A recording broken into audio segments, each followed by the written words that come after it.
Come on in, everyone, or every single one, that is, if there's only one of you guys.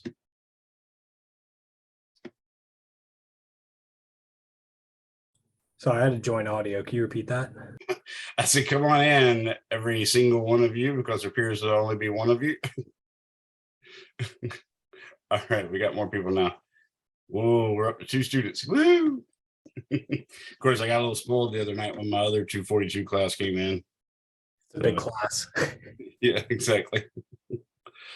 I got my dome polished today. It looks pretty bright on the screen.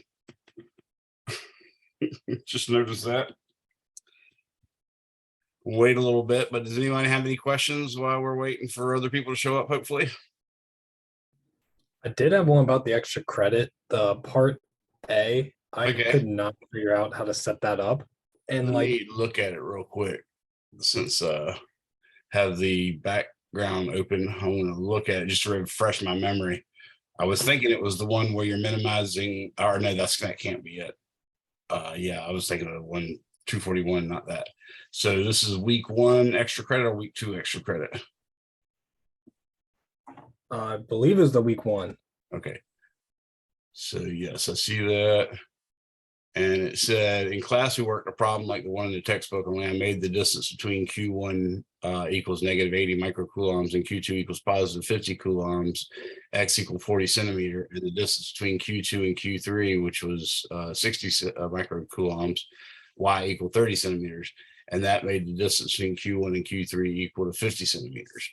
Once we solved the setup for the large Q3, solve that problem on your own, refer to your notes as you need them, and then try to find where we could place a positive charge Q and how big that charge would be to make the net force on Q3 equal to 0. Is that the part you said you were having a problem with? Yeah, I was able to do part B where like you calculated the electric field. Right. But I could not like really figure out how to set it up to where you'd set up the variables, I guess, for Q and then the new R to set up it to equal the 240 to cancel out. So what you do is, if I remember correctly, the force was pointing up and to the right. I mean, the force on the Q3 was pointing up and to the right. Is that correct? Yeah, I believe so. Okay. Yeah, it was. So what you want now is along that same line. If you put a positive charge right here, then that's going to create a force this way, which is exactly the direction you want, because you want to cancel the force out and give it 0. Then it's just a matter of solving K, Q1, Q2 over R squared equals to that magnitude of that force. Okay. So like if the force was 240 newtons, you'd say equals 240, and you know what the charge was at Q3. So now you need a Q2 that makes that at a distance R that makes that equal. So you can use any Q2 you want or any Q that you want, and then just appropriately choose R, or you can use any R you want and then appropriately choose Q. Okay, so yeah, that was my problem. I guess since I was trying to find too many variables both at the same time. Yeah, I had the Q and then the R. Yeah, I don't even know how to set this up. I didn't even think about just picking one, solving for the other, and vice versa. Yep, that's all you had to do. It's actually weird because it's an easier problem that makes it harder, because you're like, I got too much freedom, I don't know what to do. Yeah. So yeah, that should get you going on that. Anybody else have any questions? We're now up to 4 students. I'm feeling pretty good.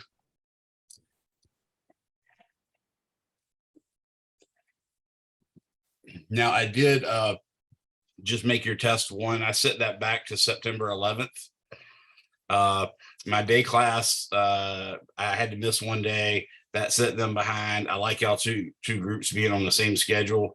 So I decided to work a really robust, and I mean really robust, Gauss's law problem for class today, rather than start into chapter 17. And that gives you time next week, because of course we're off on Monday. Those of you who have Monday and Wednesday classes, Monday's an off day, but that gives you plenty of time to ask me questions regarding 21 and 22 homeworks.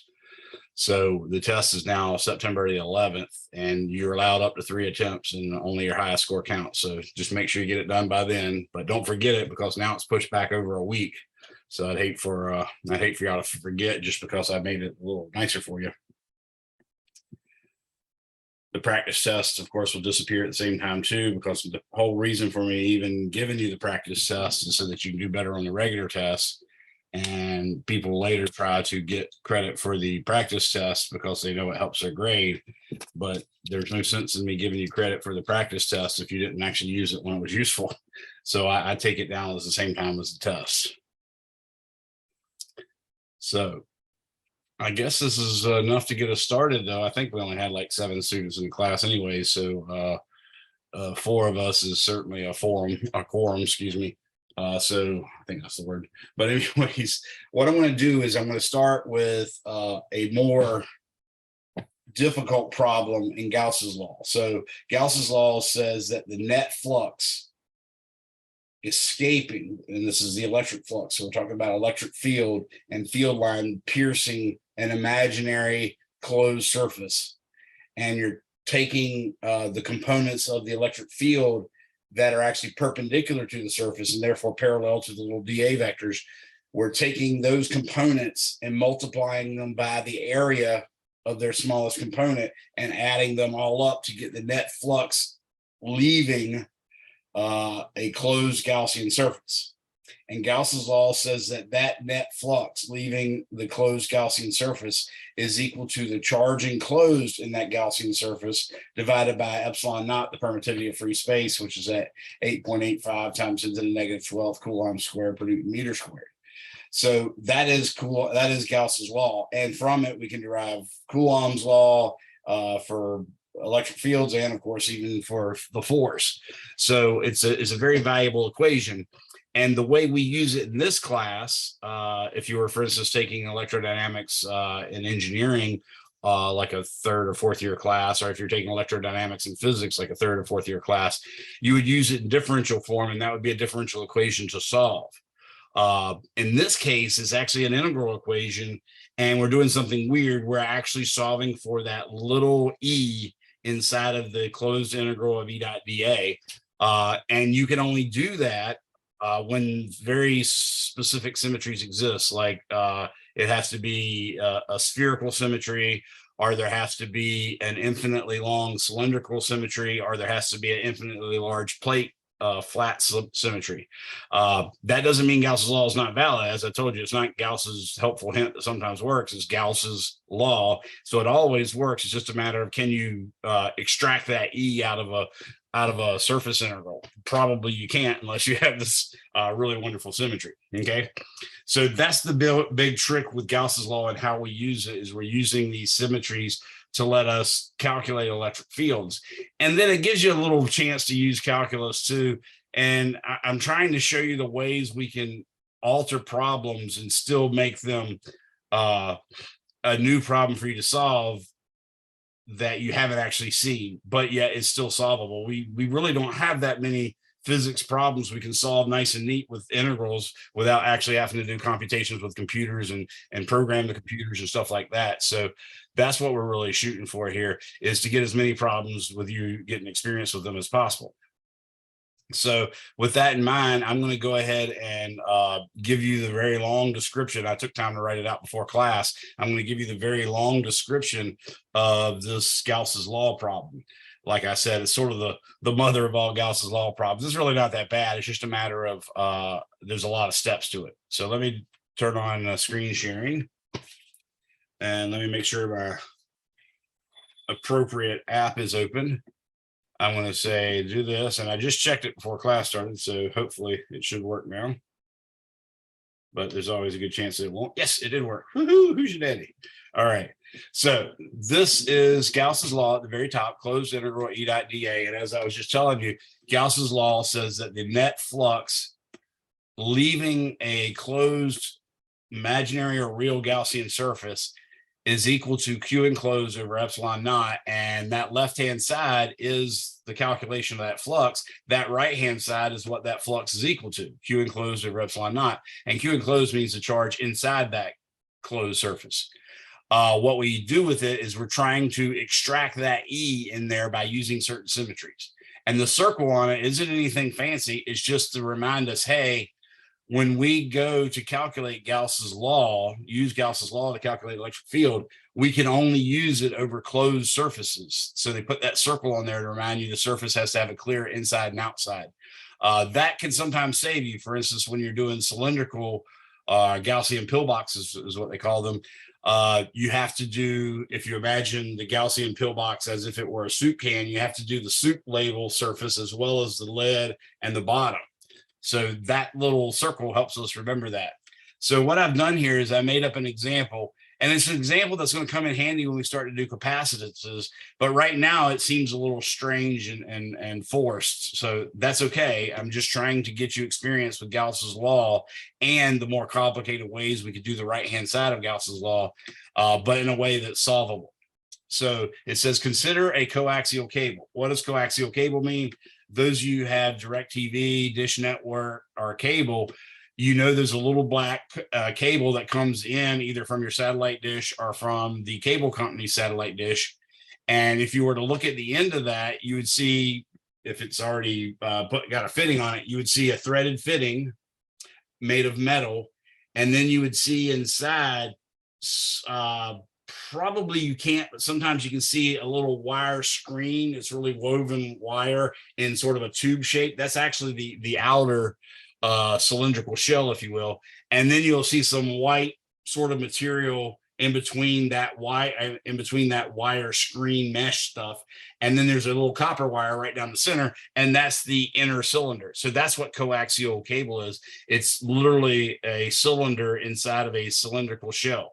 So it's in our case, we're actually talking about an infinitely long coaxial cable, and I don't have any of that white stuff in there. I'm just going to have air in between them. Okay. So it says if the charge density of the inner cylinder is, that's the Greek letter rho with a subscript of I for inner, is some constant C times R squared, and a length L of it has a charge positive. That's weird. Has a charge positive L. All of a sudden, this just started hanging up on me. Has a charge positive lambda L, then why did my screen pause? Okay, let me turn that back.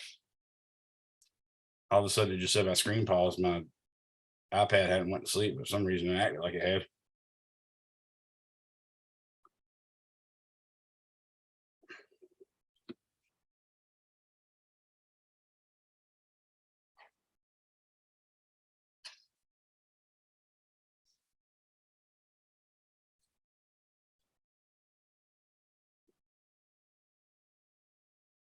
Okay, now it's acting weird again. This is really helpful. Okay, the student got in, that's good. So we're now up to 6 students. And try one more time, see what's going on here.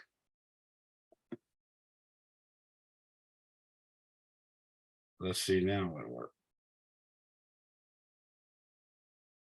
Okay, it's telling me it's now no longer to activate. So what I'm going to do again, I really got to figure out why this keeps doing this. I'm turning my Wi-Fi off. Now I'm going to turn my Wi-Fi back on. And now I'm going to turn on my GoodNotes, which is what I'm using. And I'm going to turn on my screen share. And hopefully this time it works again. Looks like it might be. Yes, it is. Okay. Sorry about that, everyone. So as I said, if the charge density of the inner cylinder is rho sub I equals C, a constant, times R squared, and a length L of it has a charge of positive lambda L, remember lambda is our charge per unit length, determine C and its units. B, similarly, if the cylindrical shell has a charge density of rho O for outside, which equals G, a constant, times R squared, and a length L has a total charge of negative lambda L, determine G and its units. So that's like a sidebar thing where we're using the idea of the integral of rho dV is equal to the total charge, which we're calling lambda L and negative lambda L. And then part C is where we employ Gauss's law, which says calculate the electric field for R less than RA. So we're going to actually see a drawing of the capacitor of the coaxial cable in a second. And you'll understand what RA is, but RA is the radius of the inner cylinder. And then we want it for RA less than R, but R less than RB. RB is the inner radius of the inner cylinder, of the outer cylinder. And then for RB less than R less than RC, RC is the outer radius of the outer shell. And then for R greater than RC. Okay, so that's the part we want to calculate the electric field all over space. Here's my drawing, if you will, of the cylindrical coaxial cable. Okay, so I tried to show it in 3 dimensions as best I could. You can see there's actually an inner cylinder, and I just labeled them RA, and then above that RB, and then above that RC. But what I'm trying to point out there is that I've got those short little lines. One goes to the inner cylinder that has a radius RA. Then the next one up goes to the inner part of the outer cylinder, that's RB. And then the last one goes to the outer part of the outer cylinder, and that's RC. And then I showed little infinities up above and down below. And what we're imagining is this actual cylinder continues for infinity. Okay. One of the typical extra credit problems I ask students to do is when we do that first problem that we did the first day in chapter 21, where I calculated the electric field for an infinitely long wire. Remember, it was an infinitely long straight wire that had a charge per unit length lambda. We calculated a nice simple formula for the electric field. It turned out to be lambda over 2 pi epsilon naught R. And you could actually do that instead of evaluating it for the thing being infinitely long. You can evaluate it for from negative L over 2 to positive L over 2, and then find out how big L must be before compared, say, to the distance away, for it to differ by no more than 1%. And you'll find that in actuality, you can usually get somewhere close to a factor of 10. So if you're 10 times closer to the wire than the wire is long, you're usually within only a percent of the right answer by using the infinite one. If you're 100 times, you're definitely well within 1%. So that's really the crux of this. Using these infinitely long wires may sound unphysical, but really the difference is minimal. And as long as you're at least 10 centimeters closer than you are to the end. So there's our cylinders. The first thing I want to do is I'm going to try to determine C, which was part A. So what I'm going to do with that is I'm going to recall that Q is equal to either the integral of rho dV. It can also equal the integral of sigma dA, and it can also equal the integral of lambda dL. Those are the 3 choices we use. In this case, I've got rho inside is equal to C times R squared, and rho outside is equal to G times R squared, and Q inside for a length L is lambda L, and Q outside for a length L is negative lambda L. So that's our facts that we have. Okay. What I'm going to do is I am going to imagine taking a differential volume segment or differential charge segment of this inner cylinder. And what it's going to look like is this. And this will not necessarily come in handy when we're doing Gauss's law, but similar shapes will come in handy. So what I'm going to do is I'm going to imagine a cylinder, a cylindrical shell, I should say.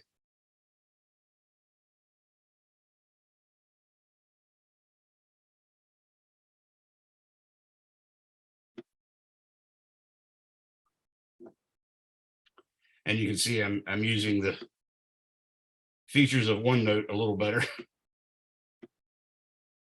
Okay. So what I'm going to say is this radius right here is R. Actually, I can get out of that mode. That radius is R. And in fact, the thickness is dr. So I'm going to say that dq,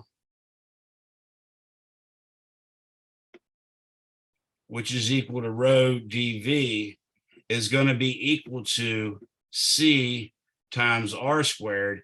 And I'm arguing that the volume of that is 2 pi r dr times specifically L, where that length right there is L. Okay, again, what it really is pi parenthesis r plus dr close parenthesis squared times L minus pi r squared L. But if you carry out that squaring process of that polynomial, you'll see that any terms beyond this one are of order of r dr squared or higher. So that's why we're actually allowed to use this. I'm not going to take the time to show you like I did before, but you can justify that yourself now. So what I'm going to say is Q is equal to lambda L is equal to, I'm going to now integrate rho dv. I'm going to pull out all the constants, and all the constants seem to me to be 2 pi c and L integral. Now I have r squared times r, that's r cubed dr from r equals 0 to the outer radius of the inner cylinder, which is RA. Okay, I think you can see that integral is quite simple, and I'm going to get 2 pi c L over 4 times RA to the fourth. So setting lambda L equal to 2 pi c L RA to the fourth over 4. One thing, you can cancel out that 4 and put a 2 down here. Another thing is you can cancel out that L right here. And from that, I've got C is equal to 2 lambda over pi RA to the fourth. So from that, you can tell the units. Notice the units of lambda would be coulombs per meter. And then I've got R to the fourth, that's units of meters to the fourth. So I've got coulombs per meters to the fifth. So I've answered what C is, and now I can say this is coulombs meters to the fifth. That's the unit. So that's part A. Part B, I can do the same thing. I can say negative lambda L is equal to, now this time it's the exact same process, except instead of C, I got a G. So this is going to be 2 pi G L integral R cubed dr 0. Actually, excuse me, this is a little different.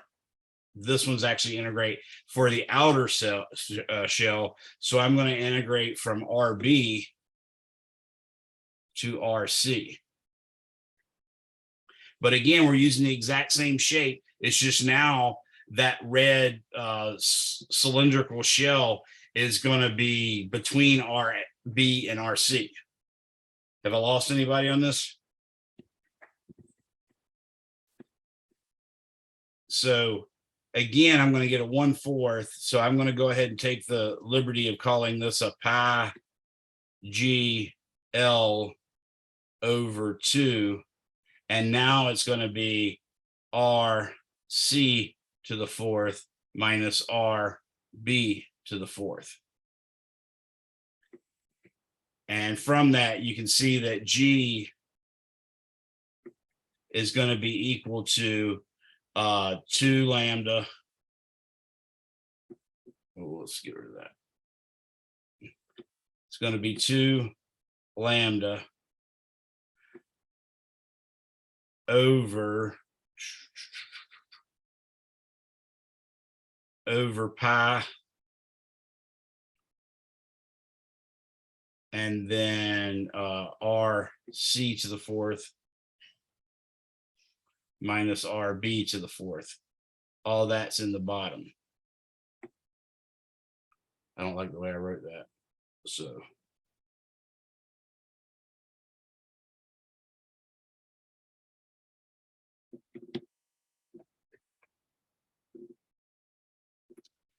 I'm going to say G is evidently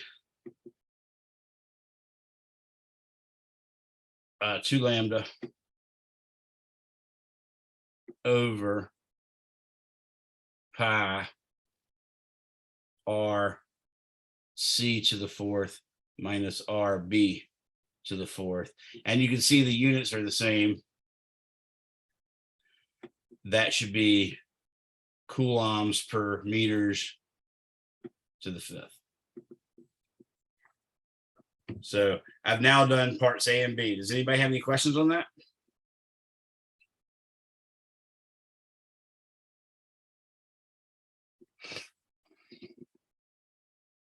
So now what I'm going to do is do part C, which is using Gauss's law, the closed integral of E dot dA equals Q enclosed over epsilon naught. So the first thing we have when we're dealing with the inner cylindrical shell, this is for R less than RA. Okay. So what I have here is the only thing that really matters right now is the inner cylinder. Because remember, the inner cylinder, when we're doing R less than RB or RA, we only care about what's smaller than RA. So I can take this, draw it down like that, draw it down like that, and then like that, and that closes it out. Looks like a cylinder. Again, I am taking the coordinate axes as if they're right here. Again, that goes for infinity. So I hate it when I leave that like that. Okay. So this goes on forever. This goes on forever. This goes on forever. This goes on forever. This is my z-axis. This is my x-axis. And this is my y-axis. So I am going to make a Gaussian surface. And that Gaussian surface is going to look like this. I'm going to say from here to here. From here to here.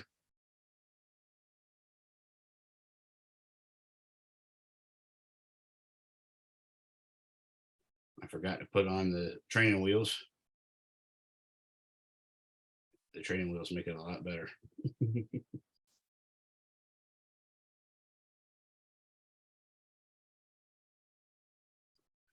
And my OCD is definitely a problem. Now I'm going to do an ellipse right here and an ellipse right here.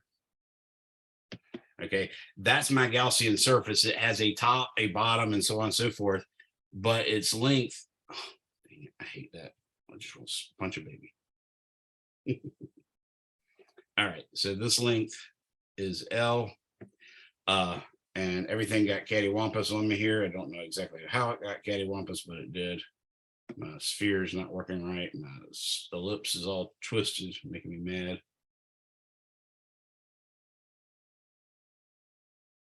And now I can't even select part of it. Oh, well, that part I can.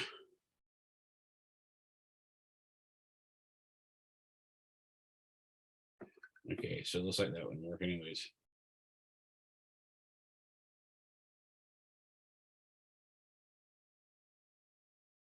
Okay, close enough anyways. So, oh yeah, that made it worse. So what I'm thinking about here is we will have a DA up top, and it'll look like this, and that'll be DA top. We'll have a DA bottom right here, and that'll be DAB. And then we'll actually have something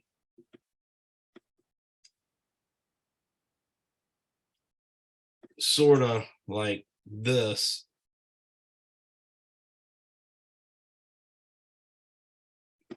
And that will be our dA, what I call dA soup label. Okay. So my hypothesis is, let's write out our solution now. The hypothesis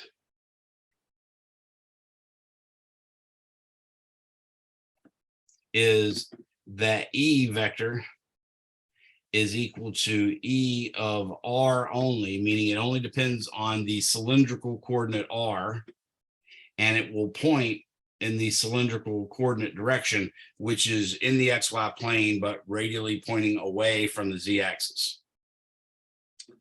My dA, I could give it to you in polar coordinates or in cylindrical coordinates, but it really doesn't matter. The main thing is I'm going to say dA top is just going to be dA k hat. dA bottom is going to be negative dA k hat, and dA soup label, again, because we're thinking of this Gaussian surface as if it's a can of tomato soup or something, this one's just going to be dA R hat. Again, that R hat points radially outward, as you can see, for the dA soup label direction. So the left-hand side of Gauss's law, which is the closed integral of E dot dA, becomes several steps. There's an integral over the top of E of R hat dotted with dA k hat, plus there's an integral over the bottom of E of R hat dotted with negative dA k hat, plus an integral over the soup label of E of R hat dotted with dA R hat. Okay. Well, you can see that the first one's going to become E of R dA times R hat dot K hat. And that, of course, is 0 because K hat points parallel to the Z axis and R hat always points parallel to a direction in the XY plane. So they're perpendicular. Similarly, that was for the top one. Similarly, you've got, let's actually do this fancy. Let's go ahead and make this the sign that it actually has. That negative will come out in front, and I've got integral E of R times dA times R hat dot K hat again, but that's 0. Now, in the third integral case, we are taking it on a Gaussian surface of radius R, right? So E of R is in fact a constant, and we get just the integral of dA, but that's for the soup label. So the left-hand side, we can now say is E of R times 2 pi R times L.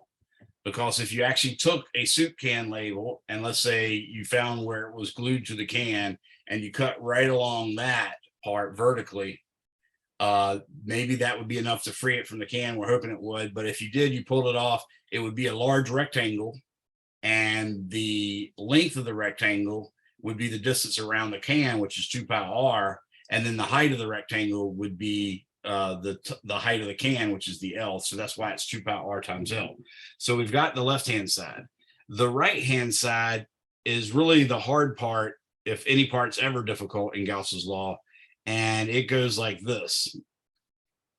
So right-hand side is Q enclosed over epsilon naught, which equals 1 over epsilon naught times the integral of C R squared 2 pi R L dr from R equals 0 to,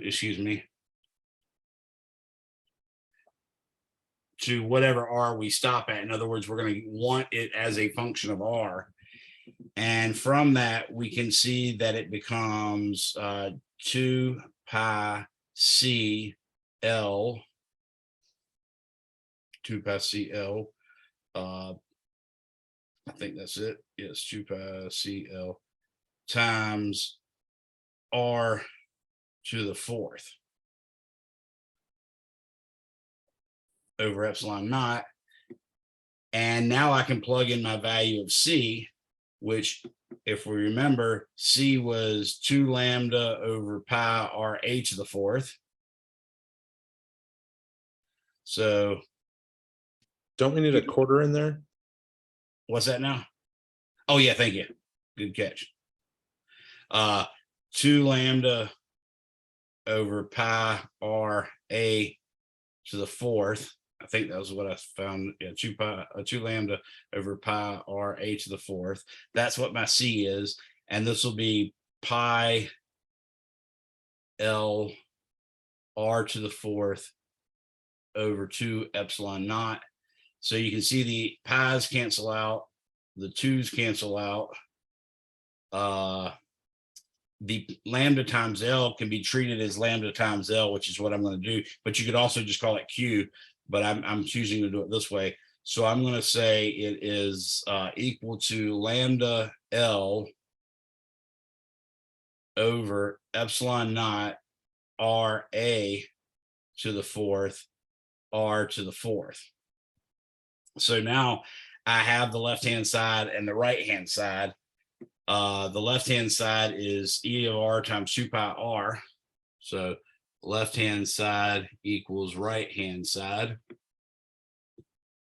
So I'm going to say this is E of R times 2 pi R L, which is what it's been every time we did the cylinder.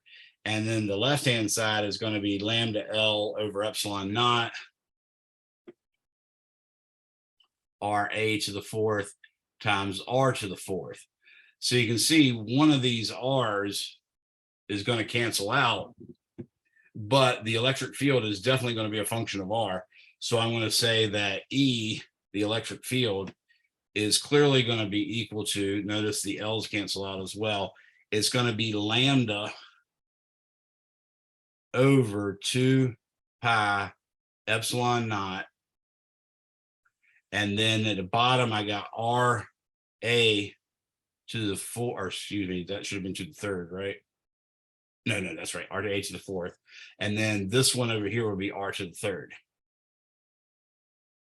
And that points in the R hat direction for R less than R A.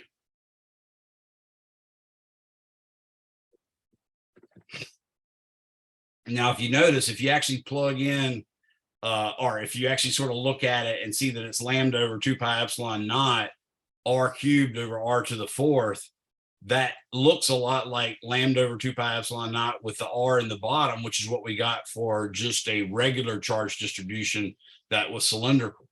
So unit wise, we know it definitely works because the R cubed up in the top makes it cancel out with the R to the 4th in the bottom, leaving just a single R unit of meter in the bottom. So the units work exactly the same as they did. So we know that's right. And it actually looks like the form that we had for the cylindrical, or for the long thin wire. Any questions on that one?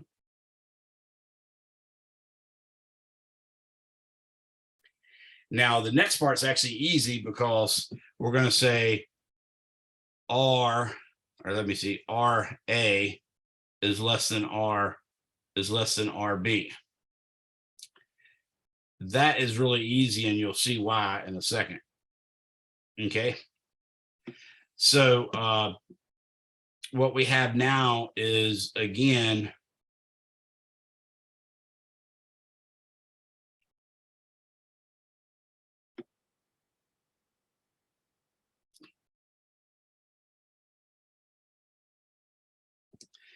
that's our cylindrical wire.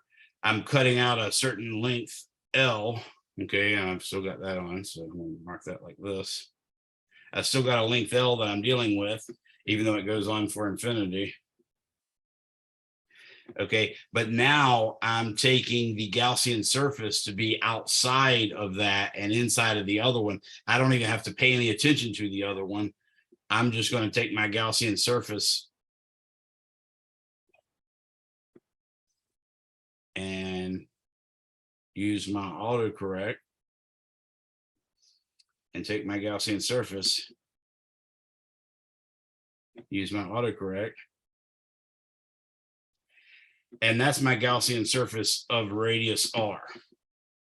Okay, whereas this is radius RA. Okay, so the closed integral at E dot dA is equal to Q enclosed over epsilon naught. That's not that difficult. We can say the left-hand side, it's actually going to do the exact same thing that happened before. Our hypothesis was that E is equal to E of R hat. And of course, our dA top is going to be dA K hat. And our dA bottom is going to be negative dA K hat. And then our dA soup label is going to be dA R hat. So the left-hand side, the closed integral E dot dA, we know exactly what's going to happen. It's just going to be 0 plus E of R times 2 pi RL. Not only that, the wording of this problem told us exactly what the charge is once you get completely outside of it. They said a length L will have a charge positive lambda L. So in this case, the right-hand side, which is Q enclosed over epsilon naught, just becomes lambda L over epsilon naught. So left-hand side equals right-hand side becomes E of R times 2 pi RL is equal to lambda L over epsilon naught. RE is equal to lambda over 2 pi epsilon naught R in the R hat direction. And that is for RA less than R less than RB.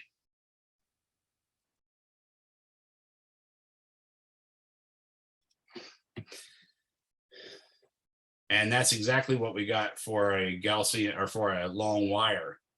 So that makes sense. And outside of the cylindrical inner part, that should look just like a long wire, and it does. It gives exactly the same electric field. Any questions on that one?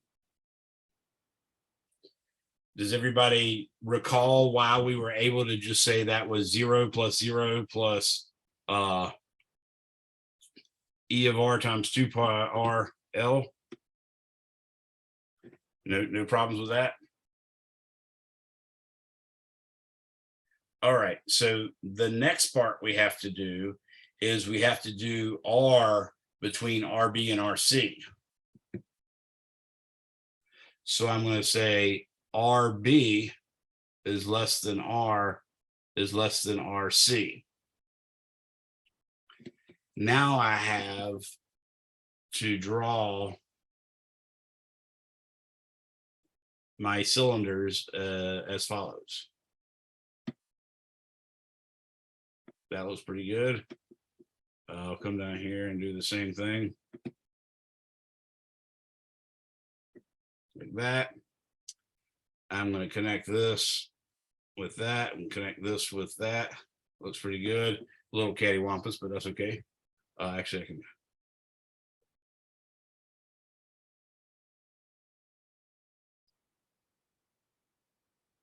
So that's a little better, maybe.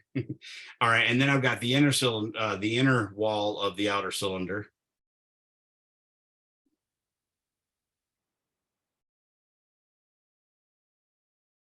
Which should go something like that. And then, of course, I've got the inner cylinder.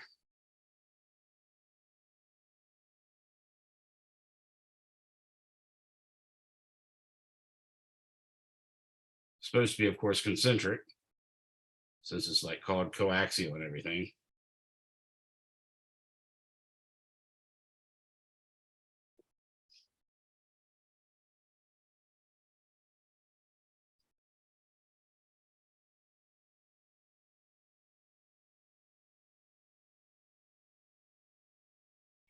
Okay, it's going to be close enough, evidently.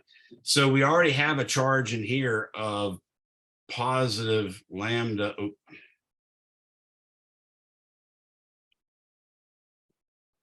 Of positive lambda L inside. But now our Gaussian surface is actually going to be something like this.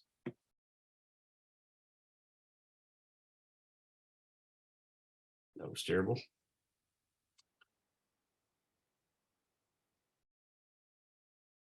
Something like that. Something like that. Okay, so that's our Gaussian surface of radius R. And notice it's inside of RC, but outside of RB. That's the key point. So the left-hand side, I hate it when I forget to do that. All right, let's first off say my hypothesis again is E is equal to E of R hat. By symmetry, I expect it again to basically point in the radial or excuse me, in the cylindrical coordinate R hat direction. I'm going to say my dA top is again dA k hat. My dA bottom is again negative dA k hat, and my dA soup label is going to be dA R hat. The left-hand side, closed integral of E dot dA is just going to be 0 plus 0 plus E of R times 2 pi RL. Whoa. Ran out of room there.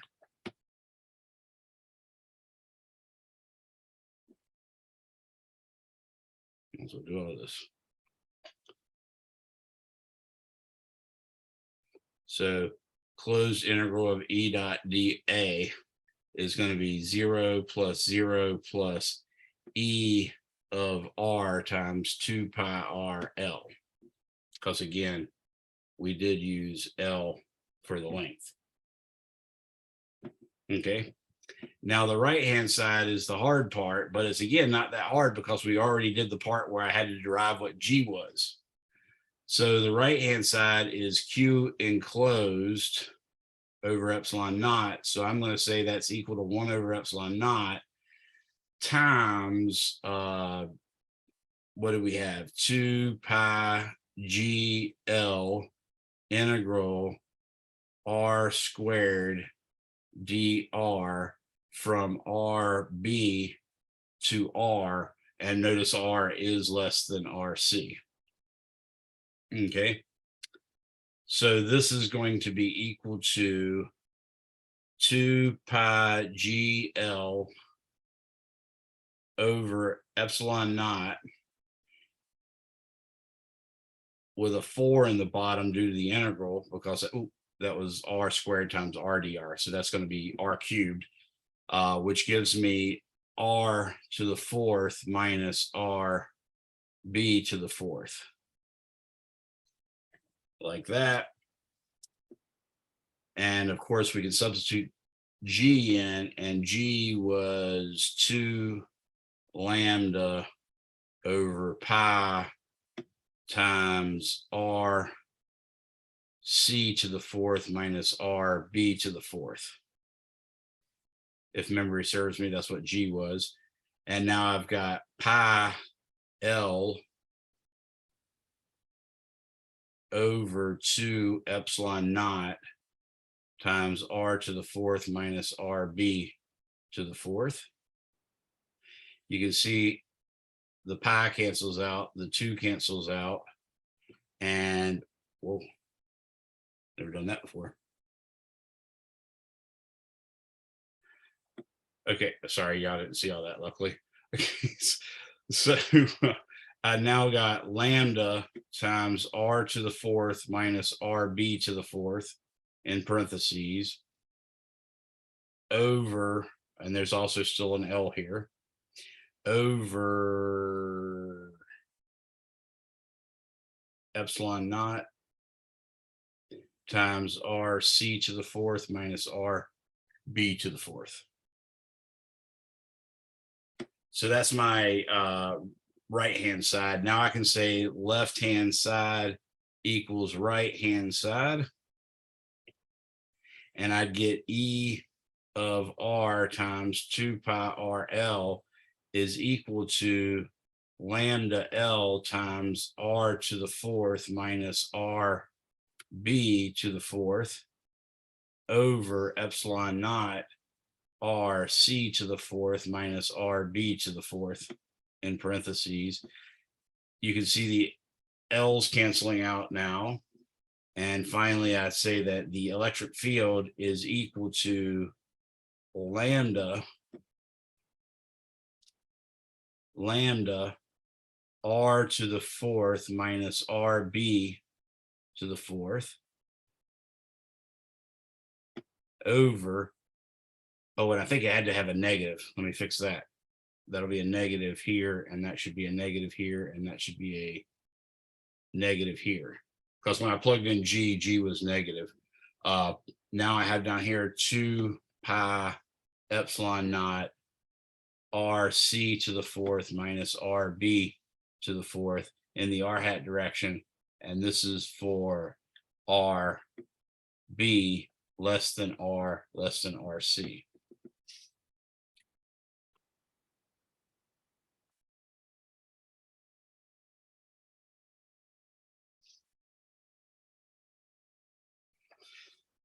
Okay, so we got that one. Isn't there an extra R in the bottom there?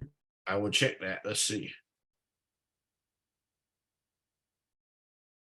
Oh, yeah, it was. You're right. Thank you for catching that. Yeah, there's this R has to come over here as well. Thanks for that. Let me fix it by putting this R over here. Okay. Now I'm going to put it back in blue. It's epsilon 0. I'm going to say RC to the fourth minus RB to the fourth and little r in the bottom.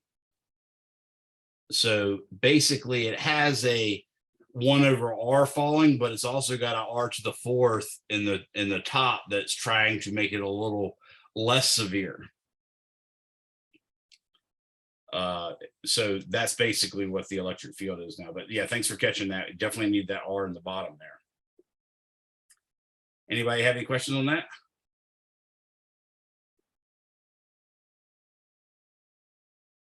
Now, the last step is actually the easiest of them all, because remember, the charge on the inner one was lambda L for a length L. The charge on the outer one was negative lambda L for a length L. So in fact, the total charge is going to be 0. So now I can do R greater than RC. Left-hand side,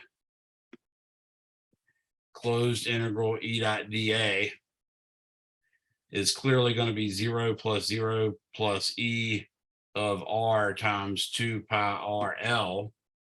Right-hand side is Q enclosed over epsilon naught, which is going to be lambda L minus lambda L over epsilon naught, which is 0. So E is equal to the 0 vector for R greater than RC. If you actually go back and look, though, you can see that the electric field is continuous. For instance, if you check each of the ones that I got, let's say that was for R less than RA, I got lambda. So if you plug in R equals RA, then clearly those three cancel out and you get 2 pi epsilon naught over RA. If you look at the next one for R, that's exactly the same thing. You're just plugging R in there, just like if you plugged R in there and canceled all of them out, you'd have 2 pi epsilon naught R in the bottom and lambda on top. So you see both of these expressions are consistent. And then you look at that last one, if you actually had R equal to that, this guy's going to cancel out as well. So that's ultimately it. Now, this will be used later, well, maybe not that complicated case where I was saying that the charge density is proportional to R squared or something. But the main thing is the way we actually work that through finding the electric field turns out between the RA and the RB, that's the part that makes the coaxial cable have a certain capacitance per unit length. And when we study capacitance, which is chapter 24, if I remember correctly, then we'll make use of that, and we'll be using Gauss's law all that time. So any questions on that big boy problem? Big boy, big girl, man problem, woman problem, stuff like that. So that's sort of a worst case scenario, but it's also nice because it lets you see how you can just piece by piece take it all apart, work it out. It's not that big of a deal. No matter how complex it gets, you just keep on doing the process. And the process is always make a hypothesis about the shape of R, or excuse me, about the shape of the electric field. The electric field should be such a shape that its symmetry allows the integral of E dot dA either to be in several terms, each of which is E times an area or 0, or you can't do it. So that automatically secures what the result for the left-hand side is going to be. It's going to be some E times A, or maybe a couple of E times A's, or it's going to be 0. Then the right-hand side is really the more complicated part, and that all depends on how the charge is distributed. If it's distributed uniformly throughout, your book actually works an example like that, then the total charge might be Q. And if you go out, if it's a sphere, if you go out to a radius R, then the total charge would be big Q times 4/3 pi R cubed divided by 4/3 pi big R cubed. And you see that everything cancels out. It's just going to be related by a ratio of the radius you are out to the radius of the whole sphere. So if that's uniformly distributed throughout, you don't even have to do the integral. You can just look at it as a proportionality thing. You might need to do the integral once to convince yourself of that. That's why I took all this time to show you how these integrals could be done, both in the spherical case and now in the cylindrical case. So does anybody have any questions on that?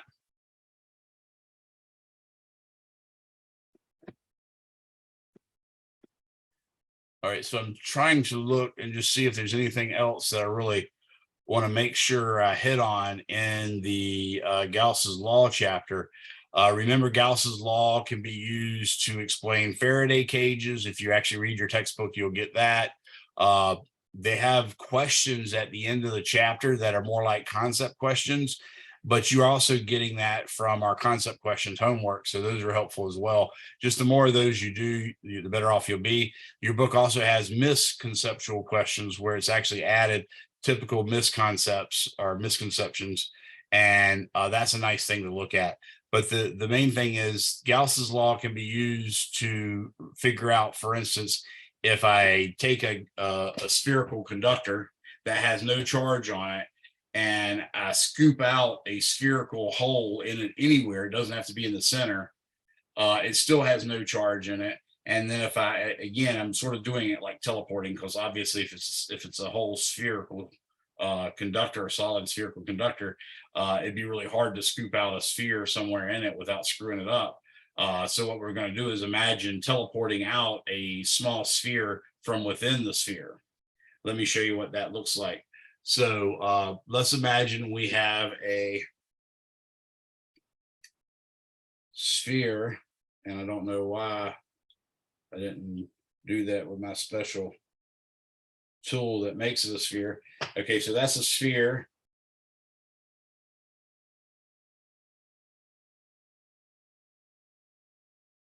And that further shows us a sphere, right?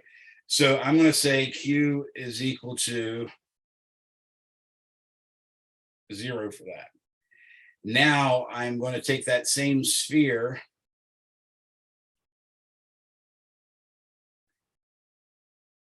and I'm going to cut a spherical hollow space out of it, and Q is still equal to 0. I love that. It just made my Q into a board ship. Okay. Now the next step is I'm going to use the teleportation technology of Star Trek to take that sphere. Dang it. I always forget to turn on the cool tool.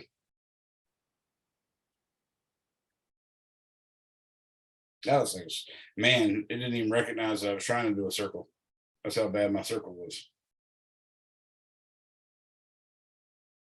Okay, now I'm going to take that same sphere and I'm going to put a little point charge in there. Okay, that charge is plus Q.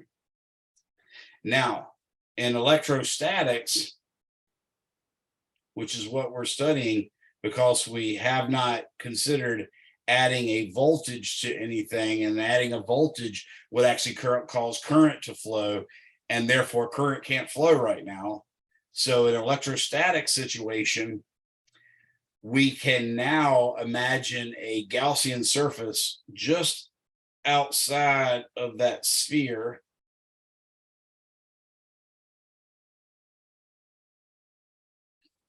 And of course, again, I forgot to get it to do the automatic cool shape. So that sucks.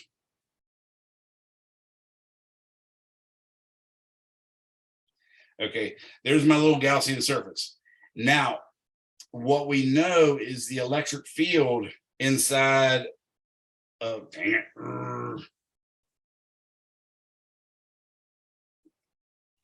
What we know is the electric field inside of a conductor has to be 0 in an electrostatic situation. So the total flux through that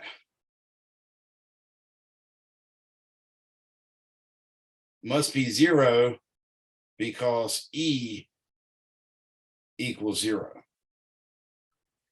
That implies that Q enclosed equals 0. Okay, so from that, we just reached the conclusion.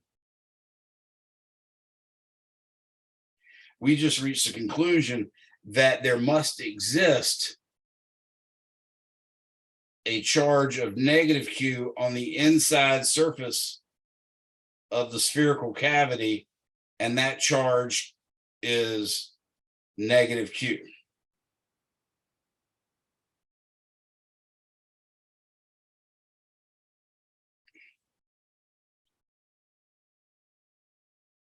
Okay, so that tells us something. That is an induced charge. We talked about induced charges. I said if I take for instance, a balloon and I rub it against my head, the rubber in the balloon, the molecules that make it up, have a stronger desire to hold on to electrons than my hair does. Well, my hair used to. I don't have any hair anymore, but then my hair used to. So it would steal electrons from my hair, and then the balloon would become negatively charged, but it's not a conductor, so the charge pretty much stays on it. Now, if I take that balloon and put it very near the ceiling or the wall, which is also not a conductor, by the way, what's going to happen is that's going to induce an opposite charge in the wall. Now, the way it does it when it's a non-conductor is it just polarizes the individual atoms or molecules so that the side facing the balloon will actually look positive. I've induced a positive charge in that ceiling or wall at that point.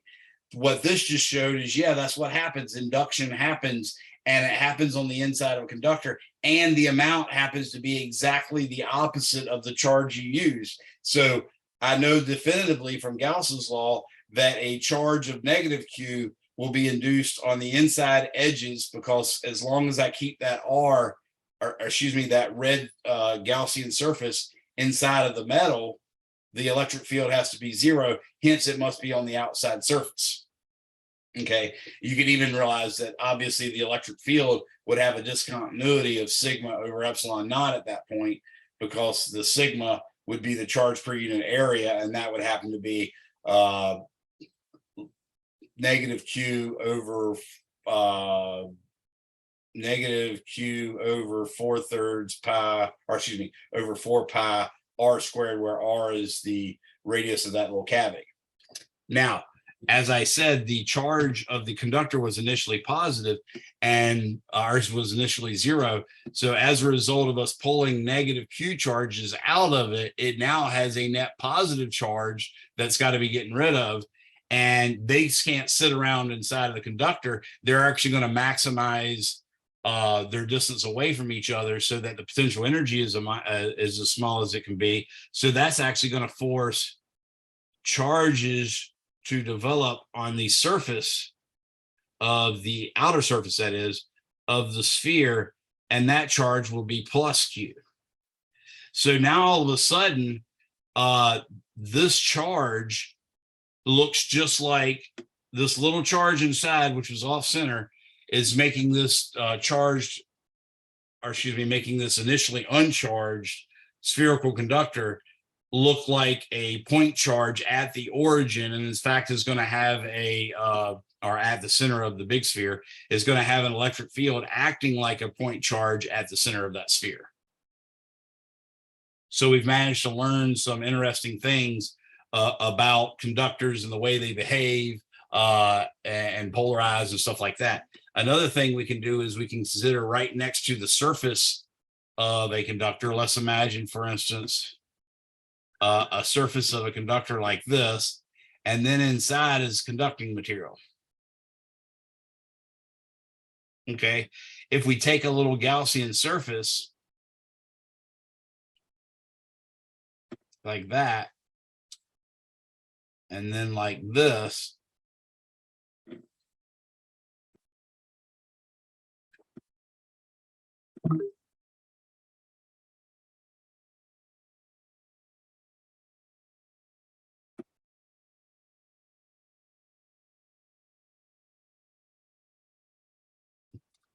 okay, it's not letting me do what I want to do.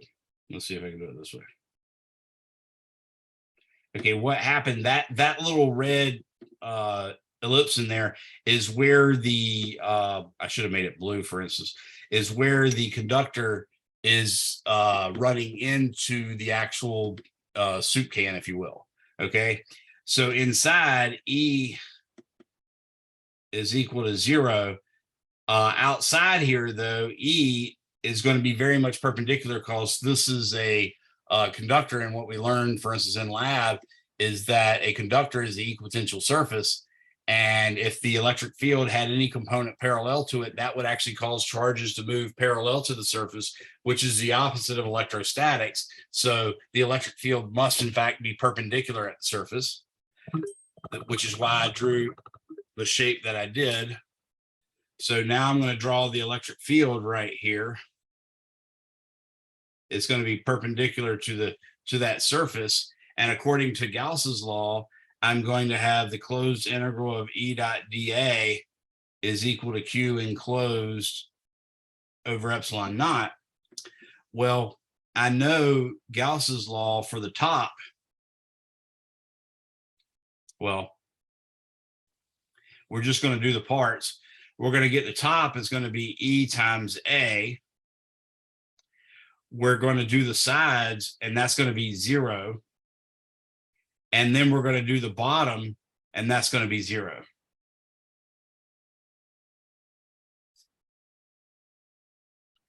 The dA, of course, is perpendicular to the E on the sides. That's why that's 0. And the electric field inside is 0. That's why the bottom's 0.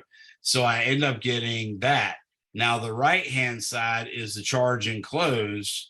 Well, the only charge that would be enclosed would be a surface charge. So Q enclosed over epsilon naught is going to be sigma A over epsilon naught. So left-hand side equaling right-hand side gives me EA equals sigma A over epsilon naught, our E is actually equal to sigma over epsilon naught. And it happens to be, let's say, perpendicular to the surface or normal to the surface, which is why I use the letter N there. Okay, so that's another thing that we've now learned about electric fields from Gauss's law, is that electric fields, at least in the electrostatic situation, are always perpendicular to the surface of conductors, and that they will only have a discontinuity of sigma over epsilon naught, where sigma is the charge per unit area on the surface. If there's no surface charge, it'll have no discontinuity. Any questions on that? So that's yet another thing we've learned.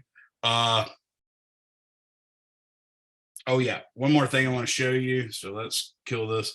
Let's imagine now, I may have already discussed this with you. I don't think I did. But if we have a positive plate right here, we already worked Gauss's law for an infinite plate, and we found that the electric field on the right of this positive plate, say, what direction does the electric field point? To the right or to the left? To the right. To the right. And its magnitude is sigma over 2 epsilon naught, right? What about to the left of this positive plate?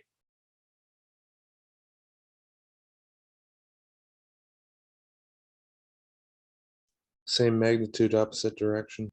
Exactly. And remember, the magnitude, at least as long as you're fairly close to it, doesn't have any dependence on how far away it is. Now let's put a negative plate over here, again, assuming we're not very far away. And it's going to be oppositely charged exactly the same way. What direction does the electric field point to the left of that blue plate? Into the plate. Yep. And what direction does that electric field point if it's on the right-hand side of the plate? Into the plate. Into the plate again, yes. And the answer is sigma over 2 epsilon naught again in both cases. And I can actually add this over here and say this is sigma over 2 epsilon naught. And I can add this over here and say this is sigma over 2 epsilon naught. So you see that what happens here is you have a positive plate and a negative plate. And out here you have E equals 0, E equals 0. But inside you have E equals sigma over epsilon naught, because if you add sigma over 2 epsilon naught and sigma over 2 epsilon naught, you get sigma over epsilon naught. Okay, so that's sort of the last thing I wanted to show you, is in fact there is a uniform electric field between the plates of a ultimately what's going to be called a capacitor. But when you have two plates of equal charge but opposite magnitude, but opposite sign, then you're going to have a net electric field of sigma over epsilon naught as opposed to sigma over 2 epsilon naught, and no electric field outside of it. So any questions on that?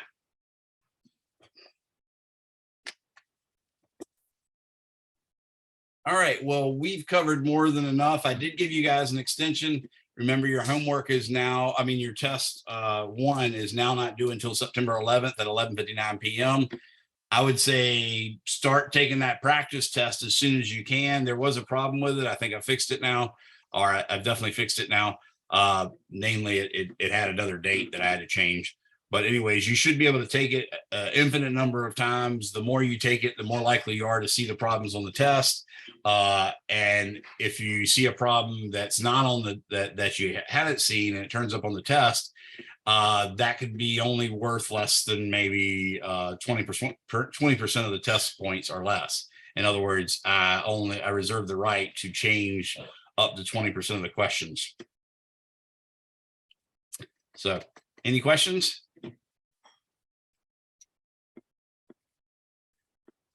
All right, looks like you guys are content. I will wait for the last of you to leave, but you guys are free to go. I want you to have a fun, safe weekend and enjoy your extra day off. And I will pay attention to my emails as best I can in case y'all have any questions about practice test or what otherwise. Thanks for coming, everybody. Thanks. Have a good weekend. You too. Enjoy Labor Day weekend. You too. Christian, did you have a question, sir? I should say, I assume, sir. That's could go either way. Okay, just said bye. That's cool.